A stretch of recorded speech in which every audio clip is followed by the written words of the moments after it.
बहुत तकलीफ होती है जब आप योग्य हो और लोग आपकी योग्यता ना पहचाने।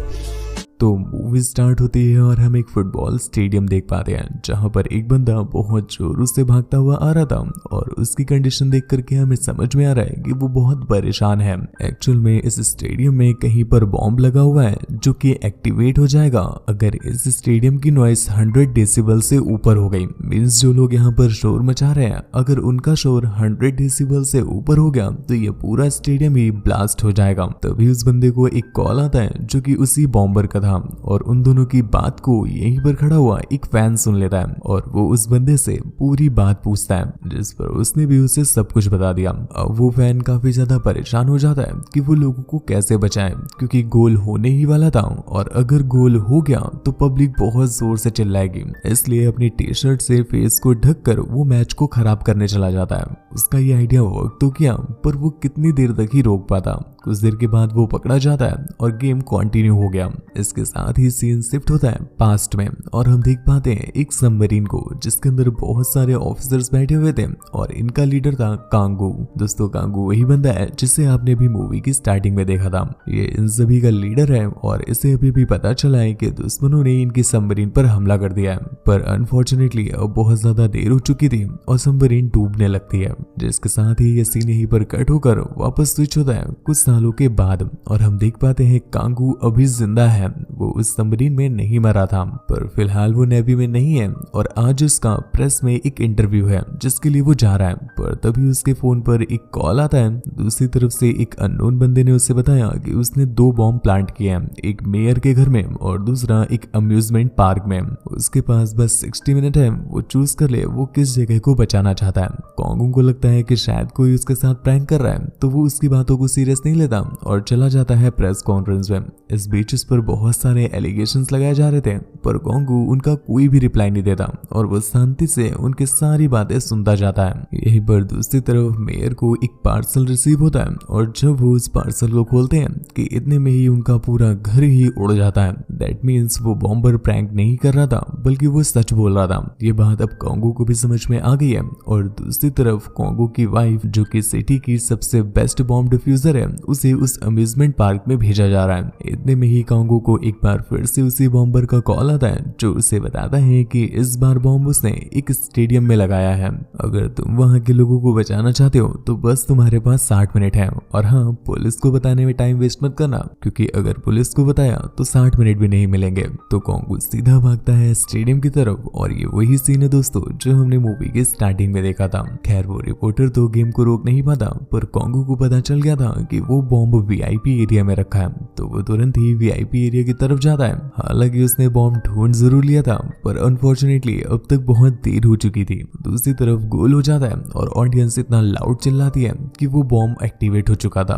अब बस उनके पास बहुत कम समय है तो वो सभी लोगों को उस रूम से बाहर करने लगता है। सही समय पर सभी लोग निकल भी जाते हैं पर एक छोटा बच्चा जो कि पीछे रह गया था तो कांगू उसे हक करके उसे पूरा कवर कर लेता है और इतने में ही बॉम्ब भी ब्लास्ट हो गया पर फॉर्चुनेटली दोनों ही बच जाते हैं। कांगू की ऐसी बहादुरी देखकर बाहर सभी लोग उसे बहुत चीयर करते हैं और दोस्तों ये वही लोग थे जो कुछ समय पहले कांगू पे तरह तरह के एलिगेशंस लगा रहे थे। खैर कांगू यहाँ से बस निकला ही था कि इतने में ही उसे एक बार फिर से उसी बॉम्बर का कॉल आता है जो उसे बताता है कि इस बार उसने बॉम्ब को एक स्विमिंग पूल के अंदर छुपाया है और उसके पास बस 60 मिनट है, अगर वो बचा सकता है तो बचा ले। कांगू टाइम वेस्ट ना करते हुए सीधा बताई हुई लोकेशन की तरफ बढ़ने लगा पर इतने में ही वो फैन भी उसे साथ चलने के लिए कहता है। कांगू किसी की भी जान को खतरे में नहीं डालना चाहता है पर वो फैन उसकी हेल्प करना चाहता था इसलिए वो भी उसे साथ में ले लेता है और ये दोनों सीधा अपने रास्ते निकल जाते हैं। दूसरी तरफ हम कांगू की बेटी को देख पाते हैं जिसे स्कूल के रास्ते कोई किडनैप कर लेता है। कांगू जैसे ही लोकेशन में पहुंचा कि तभी उसे उसी बॉम्बर का एक बार फिर से कॉल आता है जो उसे उसकी बेटी की फोटो सेंड करते हुए उसे ऑप्शन देता है कि वो किससे बचाएगा, अपनी बेटी को या उन लोगों को। पिक्चर में देख रहा था कि उसकी बेटी एक ब्लैक कार में है तो कांगू अपने साथी को भेज देता है उस ब्लैक कार को ढूंढने के लिए और खुद चला जाता है स्विमिंग पूल के अंदर उस बॉम्ब को डिफ्यूज करने। दूसरी तरफ कांगू की वाइफ भी, जो कि एक बॉम्ब डिफ्यूजर है, वो उस अम्यूजमेंट पार्क में पहुंच जाती है और वो उस बॉम्ब को डिफ्यूज कर ही रही थी कि इतने में ही पास के पड़ोसी बहुत जोर जोर से म्यूजिक बजा देते हैं और इस हाई वॉल्यूम की वजह से वो बॉम्ब भी एक्टिवेट हो गया। दूसरी तरफ कांगू से भी वो बॉम्ब डिफ्यूज नहीं हो रहा था, इसलिए ये दोनों ही हस्बैंड वाइफ उस बॉम्ब को पूरी तरह से कवर कर लेते हैं क्योंकि इनके पास टाइम नहीं बचा है और ये बॉम्ब फटे तो बस इन्हें ही हार्म पहुंचे, बाकी लोग बच जाएं। पर टाइमर खत्म हो जाने के बाद भी वो बॉम्ब्स नहीं फटते और अब जाकर इन्हें समझ में आता है कि शायद किसी ने इनके साथ प्रैंक किया है। पर इतने में ही बॉम्बर का कॉल आया जो उन्हें बताता है कि एक्चुअल में वो बॉम्ब उस पोल में नहीं लगा है बल्कि जहां पर उसकी वाइफ खड़ी है उसके नीचे लगा है। अब उसके पास बस दो ऑप्शन है, या तो वो वहां से भागकर खुद को बचाए या फिर वो अपनी बेटी को बचाए, क्योंकि अगर वो भागी तो मैं उसकी बेटी को मार दूंगा और अगर उसकी बेटी को बचाना है तो उसे वहीं खड़े रहना पड़ेगा। कांगू अपनी वाइफ से कहता है कि वो प्लीज वहां से भागे, पर वो नहीं भागती और वहीं पर खड़ी रहती है, जिस वजह से ब्लास्ट हो गया और वो बहुत दूर जाकर गिरती है। फिर हमें दिखाया जाता है वो बॉम्बर जिसका नाम टाइसन है और ये भी उसी सबमरीन में एक ऑफिसर था। इसके साथ साथ उसका भाई भी था, पर अनफॉर्चुनेटली उस सबमरीन वाले एक्सीडेंट में वो मारा गया था। इस वजह से टाइसन गवर्नमेंट से बदला ले रहा है क्योंकि उसका ये मानना है कि वो गवर्नमेंट की गलतियों की वजह से मारा गया। दूसरी तरफ कांगू की वाइफ यूंग को हॉस्पिटलाइज कर दिया जाता है क्योंकि वो उस बॉम्ब एक्सीडेंट में मरी नहीं थी, बस उसे कुछ माइनर इंजरीज हुई हैं। सिटी के चीफ से मिलने के लिए आ रहे थे, पर उनसे पहले ही टाइसन वहां पर पहुंच जाता है और वो सिक्योरिटी ऑफिसर्स को मारकर यूंग को किडनैप कर लेता है। यहीं पर दूसरी तरफ हम कांगू को देख पाते हैं जो कि किसी तरह से ट्रैक करके टाइसन के अड्डे पर पहुंच जाता है जहां पर उसे बॉम्ब बनाने का सारा सामान मिल गया और उसे अब क्लियर हो जाता है कि टाइसन ही है जो कि बॉम्ब ब्लास्ट करवा रहा है। इतने में ही बॉम्बर को उससे कॉल आता है और वो उसे बता देता है कि उसने टाइसन को पहचान लिया है। टाइसन ने उससे बताया कि वो उससे बदला ले रहा है क्योंकि वो उस सबमरीन का कमांडर था और उसके होते हुए भी उसके भाई को मरना पड़ा। कांगू उसे समझाते हुए कहता है कि उसने उस रात जो भी किया वो उसकी मजबूरी थी, उसे ना चाहते हुए भी उस रात वो करना पड़ा, तभी उसके भाई की डेथ हुई थी। इसमें उसका कोई भी पर्सनल इंटेंशन नहीं था। लेकिन टाइसन तो कुछ सुनना ही नहीं चाहता है और वो डॉक्टर की ड्रेस पहन करके यूंग को अपने साथ ले जा रहा है। चीफ भी यूंग को पहचान नहीं पाते, पर जब वो यूंग के वार्ड में पहुंचे तो वो देखते हैं कि यूंग कहीं पर नहीं है बल्कि सिक्योरिटी ऑफिसर की तो लाश पड़ी हुई है। कांगू को एक बार फिर से एक और लोकेशन मिलती है जहां पर उसने बॉम्ब प्लांट कर रखा था और जब कांगू वहां पर पहुंचा तो वो देखता है कि इस बार बॉम्ब तो उसकी ही बेटी पर लगाया गया है और इस बार एक बॉम्ब नहीं है बल्कि बहुत सारे बॉम्ब है और वो भी अलग अलग पैटर्न के, जिन्हें डिफ्यूज करना लगभग इम्पॉसिबल है। इतना ही कम नहीं था कि टाइसन भी बॉम्ब जैकेट पहन करके उसी जगह पर आ जाता है।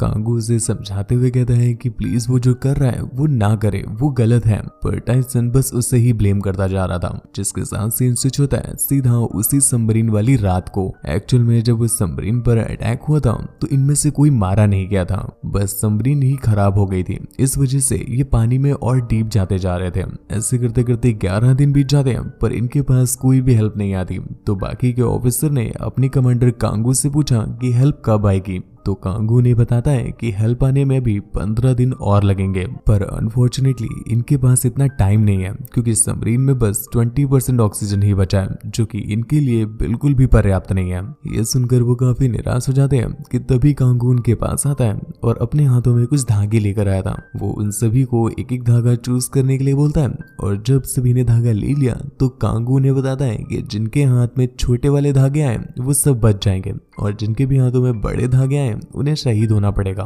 क्योंकि ये हमारी मजबूरी है। अगर हमारी इस सबमरीन से लोग नहीं मरेंगे तो सभी लोग मारे जाएंगे। हमें किसी तरह से इस 20% ऑक्सीजन को यूटिलाइज करना पड़ेगा ताकि कुछ लोग तो सरवाइव कर जाएं। यहाँ पर छोटा वाला धागा टाइसन के हाथ में आया था पर उसके भाई के हाथ में बड़ा वाला धागा आ गया था, मतलब उसका भाई मारा जाएगा। टाइसन उन सभी से फाइट करता है अपने भाई को बचाने के लिए, पर होता कुछ नहीं और सभी बड़े धागे वाले लोगों को मरना पड़ा। टाइसन को लगता है कि ये सब कुछ कांगू की गलती है, पर कांगू को ऐसा लगता है कि उस समय पर मजबूरी थी और ये करना ही उसके पास लास्ट ऑप्शन बचा था। खैर सीन वापस स्विच होता है प्रेजेंट में और टाइसन उसे बताता है कि उसकी बेटी यहाँ पर है और दूसरी तरफ उसकी वाइफ नीचे कार में बंद है। दोनों का ही बॉम्ब बस 3 मिनट में फटने वाला है। अब वो डिसाइड कर ले कि वो किससे बचाना चाहता है। कांगू जल्दी तेज से अपनी वाइफ की तरफ भागता है, पर इतने में ही टाइसन उसके लिए और मुश्किलें क्रिएट कर देता है और वो उसे पीटने लगा। पर कुछ देर तक उलझने के बाद कांगडू उसे शूट करके मार देता है और फिर बिल्डिंग से कूदकर सीधा अपनी वाइफ की कार पे आया, जहां पर वो अपनी वाइफ का बॉम्ब डिफ्यूज करता है और कार लेकर बिल्डिंग को तोड़ता हुआ सीधा अपनी बेटी के पास पहुंचता है। लास्ट के बस कुछ सेकंड ही रह गए थे कि इतने में ही वो अपनी बेटी के बॉम्ब को भी डिफ्यूज कर देता है। मूवी की एंडिंग में हम कांगू को देख पाते हैं जो कि प्रेस के सामने माफी मांग रहा होता है उस रात को लिए गए उसके फैसले की। इसके लिए वो सभी से माफी मांगता है और यहीं पर मूवी एंड हो जाती है। तो दोस्तों चलो आज आपकी भी फिजिक्स चेक ही कर ली जाए। आप मुझे बताओ हम मनुष्य कितने हर्ट्ज से लेकर के कितने हर्ट्ज तक की साउंड सुन सकते हैं? नीचे कमेंट करके जरूर बताना, मैं भी देखूं किसने 9th और हाई स्कूल की पढ़ाई बहुत मन लगा कर की है। खैर चैनल को सब्सक्राइब कर लीजिए और भी ज्यादा इंटरेस्टिंग मूवीज को देखने के लिए, और मुझसे बात वगैरह करना हो या मुझे देखना चाहते हैं तो इंस्टा पर आ जाइए। मेरे ब्लॉग वाले चैनल को भी इस चैनल की तरह प्यार दें ताकि हम आपके साथ अपनी लाइफ को भी शेयर कर पाए। आज के लिए बस इतना ही। अपना और अपनी फैमिली का ख्याल रखें। धन्यवाद।